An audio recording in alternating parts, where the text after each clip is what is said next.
rogues, rascals, reviewables, rorts, rip-offs, receivers, real estate agents, and much, much more.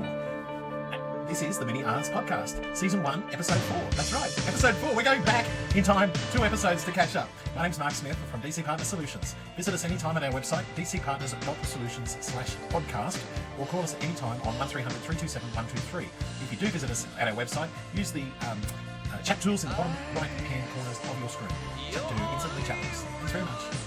Enjoy the show. Well, good afternoon.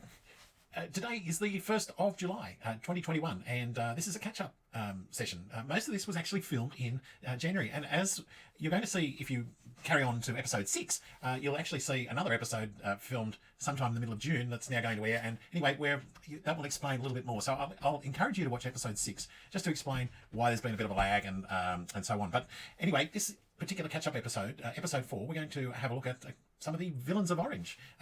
This particular episode, we have a visit to the offices of Saunders and Staniforth, valuers and town planners here in the town of Orange.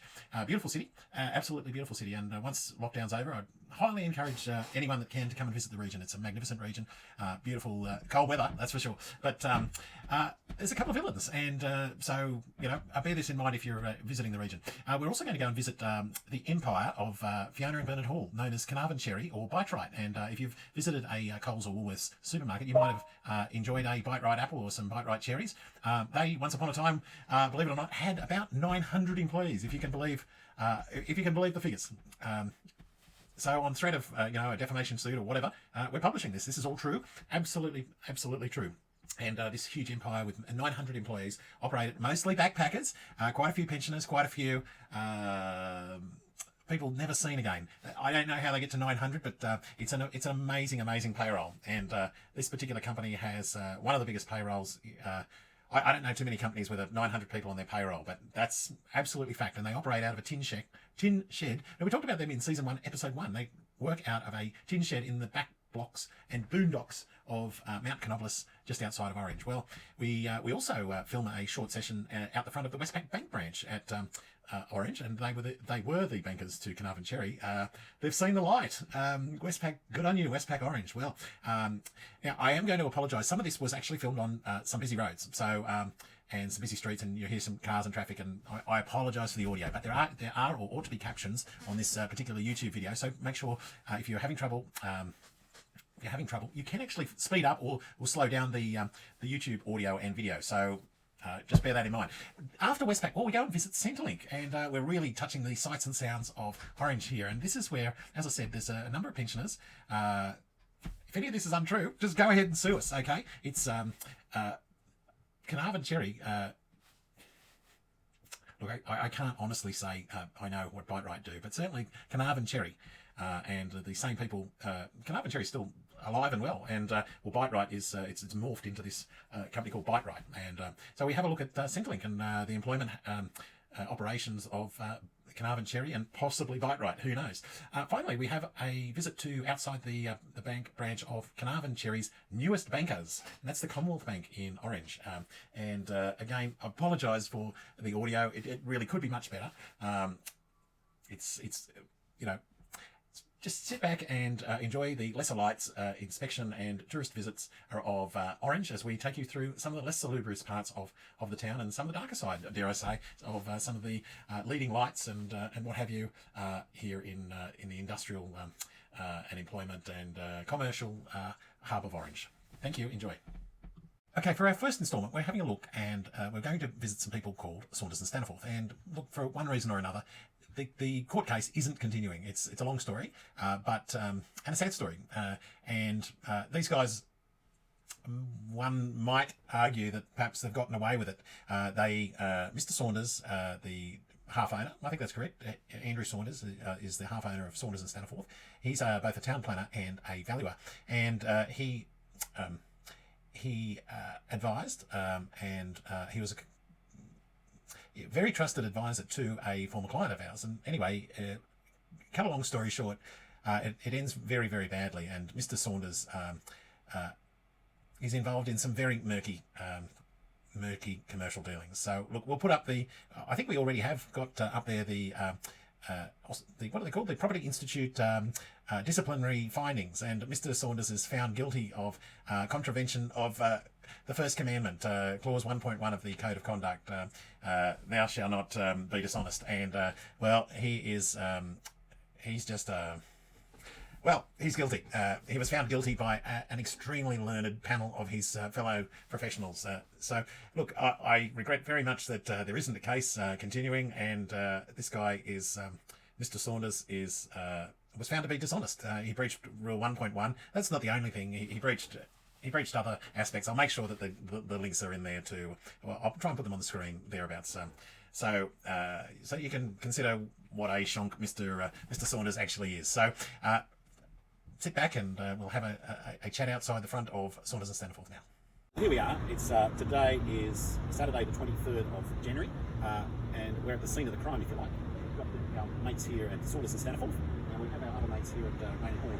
Rain Horn are that's the bad guys, but they still held the middle finger up to the District Court of New South Wales. They've been subpoenaed, and they just completely ignored it. Roger Eddy is the licensee of that particular company. I'll take a photo of the front wall with the details of the licensee in a moment. Our other mates here, Saunders and Staniforth, well, they're in contempt. They're liable to be in contempt. There you go. They're liable to be in contempt. They have been subpoenaed. There's been notices to produce, and under the court rules, they must produce or they must apply to have those orders set aside. And I'll give you some more specifics. Saunders and Staniforth, they'll ruin your life. They'll lie to the court. They'll lie to the public on their website. They make false representations. They are misleading the recipient. And Andrew Saunders, Mitch Staniforth, you're very welcome to come and sue me for defamation if I'm making up bullshit. Come and sue me if you are telling the truth. If he's, I think there's questions about whether he's competent. I'm not going to go that far, but I will say this. Saunders and Staniforth, if I'm lying, sue me for defamation. Okay, next stop on our tour of the lowlights of Orange, we're going to Carnarvon. Carnarvon Cherry Company Proprietary Limited. They're in about 450 or something. Maybe also known as Bite Right Operations Proprietary Limited. Used to be known as, well, they had some ownership in a group of 4 companies called Bonnie Glen Fruits. All 4 of those companies went into liquidation, voluntary liquidation. Even the brothers, well, they just, well, it's a long story, but anyway, the brothers seemingly can't work together. So that's not unusual, and that's not a crime.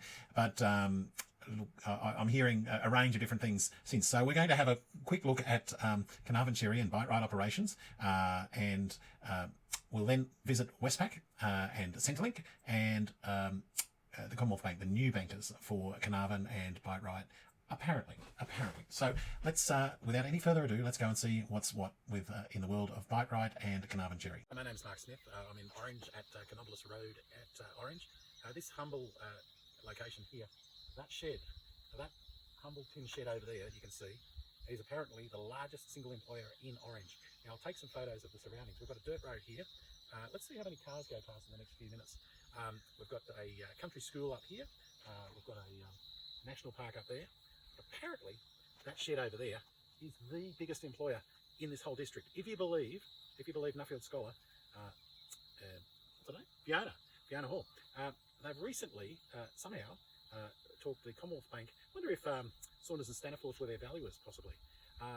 They've somehow talked the Commonwealth Bank into lending them, who knows? God only knows. The old mortgage was $4.9 million. Cherries get packed here by people that don't exist. That address there is the address of where hundreds of people allegedly live. Some of these people are under, I'll give you the statistics, but some of these people, there's like 60 people on the payroll that are under 18, but earning vast salaries and don't have tax file numbers, so they're getting the tax-free threshold. It's that address there is the address of Claudio Brown, the mysterious Claudio Brown, who works 27 hours a day. This is the address that Fiona Hall recently complained that some locals would turn up inconsistently. Well, why don't they just get 100 Claudio Browns and make them work 27 hours a day? It'll pick all sorts of cherries there. Now, one last thing. Our friends here at Carnarvon Cherry ran out of water. So you can be a Nuffield scholar, but if you run out of water, what's the reason? Was it because there was a lack of water? Well, maybe there was a lack of water. They got a bore, so they just didn't plan. So it one has the feeling that it's going to end very badly for the Commonwealth Bank. So we'll say, oh, look, here comes a car. Here we go. Well, here, there's a car. So you get a car about once every 10 minutes. There we go. Oh, 2 dogs. But that, so you get a car every crack of night. But that shed there employs 900 people. Go figure. Well, here we are. It's Sunday the 24th of January, and here we are at the Westpac at Orange. This place is where, allegedly, I don't know about hundreds, but certainly dozens of people would come with cash cheques. Always cash. Always made out of cash. Look, the Dear Fred letter talks about fistfuls of cheques for some people. And look, I'm being very clear. The owner of Bernard Cherry employed stacks of people that work for Centrelink. Well, on Centrelink benefits, nothing wrong with that. Except they had 900 employees, and very often they would, the same person, hundreds of these employees did not have addresses. Hundreds of them didn't have dates of birth. Hundreds of them didn't have super fund numbers. But quite a number of them lived at the same address. So, for instance, Mary Brown, I'll just make numbers names. Mary Brown, Mary Jane Brown, Elizabeth Brown, Joanne Brown, they all lived at the same address. Sometimes the address was Cunard's own office. So they never had the date of birth. Quite a lot of them just didn't even have dates of birth, or they had false dates of birth, or they were about the same date of birth as someone else, but with a very similar name that lived at the same address. So you would think, probably too close, they could be brother or sister. Well, sisters or brothers, same sex. So, what's Westpac's role? Cashing cheques. Now, the one thing I do know a lot about cheques, when you go and cash a cheque, they ask for your ID, and this branch here is well and truly on notice. We've written to the CEO of Westpac, there you go, before he was sacked and before the bank was fined $1.2 or $1.3 billion for money laundering. Westpac Bank, we wrote to the chairman. We got a lovely letter. We might even publish the letter. We got a lovely letter from Westpac's scam assistant line saying, acknowledging, anyway, I can't remember the exact comments. Westpac is on notice. And if you've ever cashed a Westpac cheque, made out the cash, and you're working under a different name, look, I'd really encourage you to dub yourself in, because if you don't do it, the law will catch up with you. Absolute shit here. Well, they'll be suing for defamation. There's no claims. No one's here with a writ against me. So it's on the 24th of January. There's no defamation. One of the defences for defamation is telling the truth. You can't defame a criminal. You can't, because they are a criminal. So you can't say that, well, they're actually down here when they're already criminal, they're down here. So, friends, what's that? There's lots of evidence in that building. Lots. And all of them are the backs of cheques and the IDs of people. And if you've cashed cheques, and so a lot of people have said to me, why are we doing this? Why are we doing this growers class action? Well, if one of your competitors has maybe it's a supplier. If a player has a huge amount of zero money, it's one of these Centrelink budgets. They're getting paid full freight. They're not getting a super for starters. You're going to end it. Oh, and Paul O'Neill, she's a criminal. She's an actual criminal. She's been convicted. And then there's Bruce Johnston. He's gone to jail. Ripped off $1 million and spent on the pavements or whatever. No, the sports bet. Yeah, $1 million. He worked at Hagen Line. So if you want to know anything about any of these cases, just type in DC Partners, Paul O'Neill, DC Partners, Bruce Johnston, DC Partners, Fiona Hall, DC Partners, Fiona Hall. Look, there's a lot more we can talk about. I'll probably talk back about this. This is the scene of one of the clients, and don't for a second think if you've cashed checks and you're getting Centrelink or something else, someone's going to come and knock on your door one day, and you better tell the truth. Well, here we are at Centrelink. This is in a rather grey Anson Street at Orange. Centrelink. This is where people in actual genuine need come and we, the taxpayer, support those people in hard times. Well, it's not meant for fruit pickers to get a supplementary income, or let's say fruit packers to get a supplementary income. And we've seen in the newspapers complaints about some locals were inconsistent. Well, once upon a time, before this thing called, it'll come back to me, where you've got to report your payroll every week. What type of words? Anyway, once upon a time, our friends Fiona and Gordon used to get all of it, and Bernard used to get all their payroll. Well, not all of it, but certainly a good percentage of their payroll. They'd have people that were getting an acting role, in other words, or a pension or whatever. One of our friends, Claude Soprano, Claude was bankrupt, and nothing wrong with bankruptcy. No, you're right, mate. Some of the best people have been bankrupt, but Claude was also on some kind of pension. Poor Claude's been in Bloomfield. He's had a few other problems, and at the same time there was a young man, apparently under 18, Claudio, apparently not Claudio Soprano, but Claudio Brown, right? Who was here collecting an action coal or pension or whatever, but then he was down on the other corner cashing in checks, and that leaves a paper trail, a very inconvenient paper trail. Even if you say your name's Claudio Brown, to cash a check, you need to go and do an ID. So they can say, we handed over, $4,800 this week on a cash check. I'll actually put up the check numbers. We've got the check numbers. Now, we don't have the checks, but we have the check numbers. And I can assure you, if your name's actually Claudio Brown, well, the real Claudio Brown, not the fake Claudio Brown, it's only a matter of time. I'd encourage you to run it down to Orange Police and admit that you're a fraud. And you've been ripping off Centrelink, and you've been ripping off the taxpayer, you've been ripping off your, if it's the same person, well, let's say hypothetically you're bankrupt. If you're bankrupt, let's say Claudio Brown is actually Claudio Soprano. Let's just pretend. I would say that is the case. Suspected, but proven at this point. You have to declare your income to your bankruptcy trustee. I believe you've also got to sign a stat dec. If you sign a stat dec saying, oh, no, I just got the dog, whereas you're actually working 27 hours a day and earning $4,800 some weeks, and if you're working 52 weeks a year, well, you'd have a real problem either with Centrelink, because Centrelink would insist that you pay some of this money back. You might also have a problem with the tax office because you're paying your tax. You have $4,800 in a week, tax-free. Hypothetically, no one will have a problem because they've underpaid your super. They've not met their obligations to get you to fill out a tax file declaration. Once you walk out of that bank down there with cash, because you cash a check, so you've got all this money in this cash economy, and you see that there's a real problem here.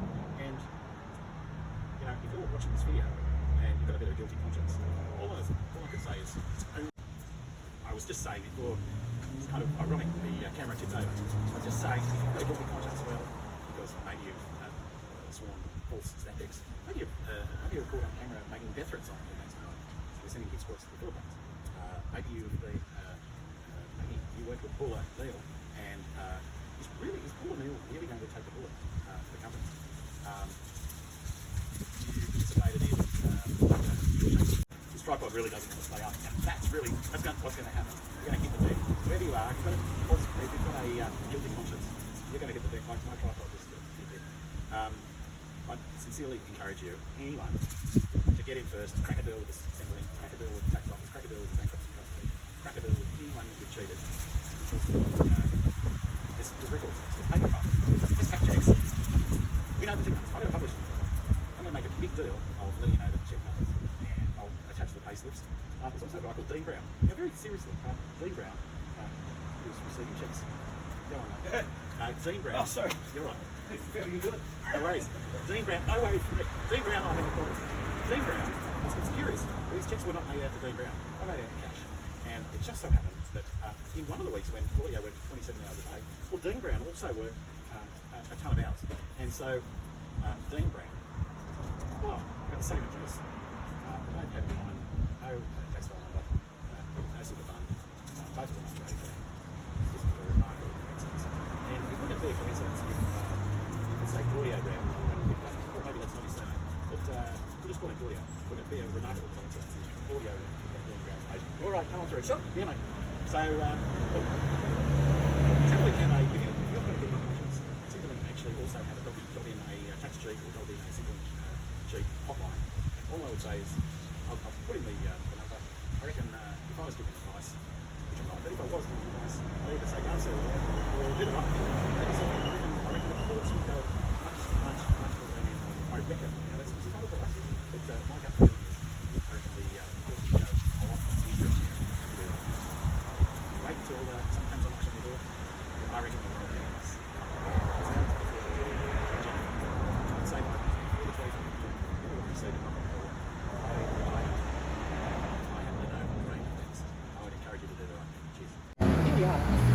sunny Sunday afternoon in Orange. The new Westpac, if you like, London, North Bank.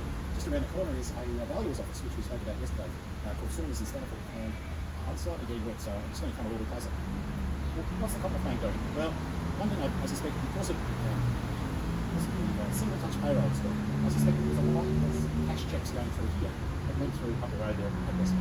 So I'm not saying that there's none, but it wouldn't surprise me that single touch payroll is a huge problem. Because the situation is Fiona complained about the inconsistent some locals lack consistencies. She put that in the Central Western District. Is she talking about you? We know she's not talking about audio now. He wants 192 hours a week. That's 27 hours a week. This guy's a miracle worker. Anyway, they're probably not handling as many cash checks for workers because of single touch payroll. Now, there may be a lot more independent contractors. Anyway, what is interesting is Cherry Grader. We claim to have a security interest in this Cherry Grader. Anyway, that's not really here. Garden Cherry, it's been millions of dollars. And it's been confirmed in the last couple of days that this Cherry Grader was sent off to Victoria, possibly to GP creators, to possibly, well, we say it's modified, but if it's been rebirthed, that's enough. And if there's money that's we get judgment against Canadian insurance is a shortfall. By the way, I've got a letter from BMW Plus, someone Miller, who's an accountant, just doing it down here, 65 Bull Street. But he wrote, and he or someone else, it was attached to an affidavit saying that Garden Cherry have large surplus of assets. Large surplus of assets. Maybe I put that up. Mr. Miller, maybe you put that. Perhaps the accounts might have one or two omissions, possibly. Those accounts going to come under scrutiny, I promise you. Anyway, if this Cherry Grader has been rebirthed, what's the bet between the rebirths? It was called Arch Finance. Arch Finance had a mortgage over my properties for $4.9 million. Now, I'll do the sums and I'll tell you in a separate podcast. Party, so do the sums and tell you what the interest will be. And of course, no, it's on the level of something. Last year they went out of water. So, they ran out of water. Anyway, here's enough of the story. If this Cherry Grader has been repaired, and if Commonwealth Bank is having to be a security lender, well, you've got to fill out an application and show your financials and show that you pay for somehow buy this Cherry Grader. That's the bet.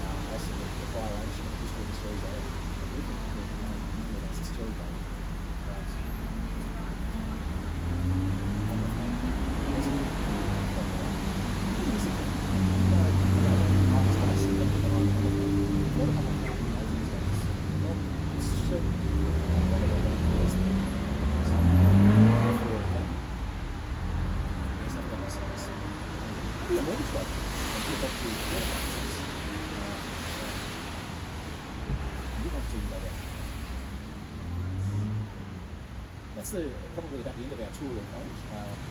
Hope you've enjoyed it. I hope you've learned a little bit. Got any questions? In the bottom corner of the website here on our DCPayments.solutions website, we've got a chat to it. A lot of people think we've got chats and people look at that. We've got any questions. Okay, that's it. Well, there you have it. That was season 1, episode 4. Again, 1,000 apologies for the poor audio recording. Some of the challenges of working on the street, not in a studio and not in a setting with good audio where you've got dogs walking past and cats and traffic and you name it. So, look, it was, a quick tour of Orange and some of the different, personalities and some of the issues that are here. It's a great place. It really is a good place, and it would be a much better place if, if some of these other elements could be sorted out. So, look, big part of the reason we publish this is, there's a public policy reason. There's public policy, there's public interest. Australia's down the gurgler for $1 trillion, and it's very important that we have, good banking systems. That we can go get a valuation with confidence that someone's going to do this work honestly, and that our retailers, Coles and Woolworths, are dealing with reputable people that are paying their fair share of tax and doing the right thing. So look, I hope that was informative. If you've got any questions, if you're a former employee of Bonnie Glen, Bite Right, Carnarvon, Saunders and Staniforth, you've got any thoughts, any information, any files, any pay slips, banking records, you name it, be very interested to talk to you on or off the record. You can do so confidentially on give us a call 1300 327 123, or send us an email, mark@dcpartners.solutions. Alternatively, you can come to our website, dcpartners.solutions, and bottom right hand corner there's a chat tool. There's an instant message chat tool. You can chat with us instantly. You don't have to leave your name. You can leave your name, and we can work with you. And if you've got any messages, thoughts, tips, files, tip-offs, you name it, always very, very happy to hear. So that's season 1, episode 4. Season 1, episode 6 is only a very short one, and that's going to be very, very shortly. So you'll be able to watch that. And then season 1, episode 7 is coming back very, very soon. We're going to have a look at there's quite a few. There's a couple of new villains, and we're going to revisit some villains back from season 1, episode 1. So in the property, there's lots, and a few shonky lawyers. What do we call it? Iffy lawyers. Pardon me, iffy lawyers. So we're going to have a think about that. So, all right, tune in. Thank you.